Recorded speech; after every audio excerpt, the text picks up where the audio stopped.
Hey guys, welcome, and this is how to add multiple time zones in Outlook. So, first thing is just simply go to the file on the top left corner of the screen. Now, over here, just simply go ahead and go to the options. Now, here, you could just simply go for mail. Now, here, guys, you could just simply go for the calendar.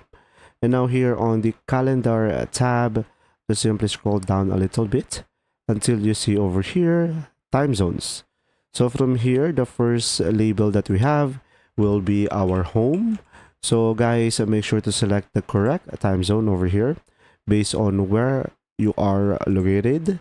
And if you want to show a second time zone, you should be able to click this box over here, and you should be able to provide your second home time zone, or based on your preferences, provide your own label. And now from here, select the time zone, and after that, you will have an option over here to swipe time zone based on where you are located. And now make sure to select OK over here, guys, to save the changes. And that's simply about it. I hope this video helped you understand more. Thanks for watching.